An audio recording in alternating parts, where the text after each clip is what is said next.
Bonjour à tous et bienvenue dans cette première mission de l'Hebdo Sportive, l'émission qui va revenir sur l'actualité sportive de chaque semaine. On commence cette émission en Allemagne avec l'élimination du Bayern Munich par l'Holstein Kiel.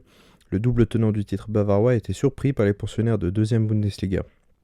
Résultat 2 partout et défaite 5-4 au tir au but.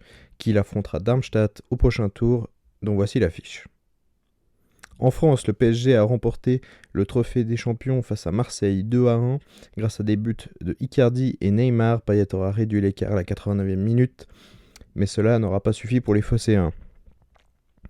Wayne Rooney a décidé de mettre un terme à sa carrière de joueur pour devenir entraîneur de Derby County.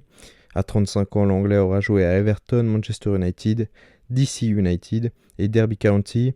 Il comptabilise 120 sélections avec l'équipe d'Angleterre. Il aura remporté 5 fois le championnat d'Angleterre, une fois la Ligue des Champions, une fois la Ligue Europa, une FA Cup et 4 Coupes de la Ligue et 4 Community Shield.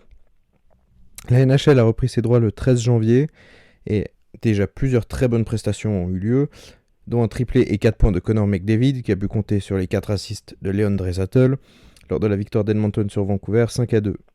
Les autres prestations XXL sont évidemment celles de Kirill Kaprizov, 23 ans, et premier match de NHL contre Los Angeles. 3 points dont le but vainqueur en overtime, victoire du Wild 4-3. Et celle évidemment de Travis Konecny, 3 buts et 4 points face à Pittsburgh. La grosse prestation collective vient du Colorado. En effet, l'Avalanche a détruit les Blues de Saint-Louis 8-0. Petit mot également sur Roman Josi, le défenseur suisse est devenu le meilleur pointeur suisse de l'histoire de la LNH et dépasse donc Mark Streit grâce à son assist lors de la victoire de Nashville contre Columbus 3-1. Et pour terminer en NBA, un gros transfert a eu lieu avec l'arrivée de James Harden à Brooklyn. Transfert à 4 équipes. Harden s'est permis un triple-double lors de son premier match hier contre Orlando. Vous avez à l'image les différents changements qui ont eu lieu pour cet échange. De son côté, Stephen Curry fait ce qu'il peut aux Warriors, bilan neutre de 6 victoires pour 6 défaites, mais record de points en carrière battu avec sa prestation à 62 points contre Portland. Dans les bas-fonds du classement, nous retrouvons les Toronto Raptors, ce qui est très surprenant et c'est un triste bilan de 3 victoires pour 8 défaites pour l'équipe canadienne.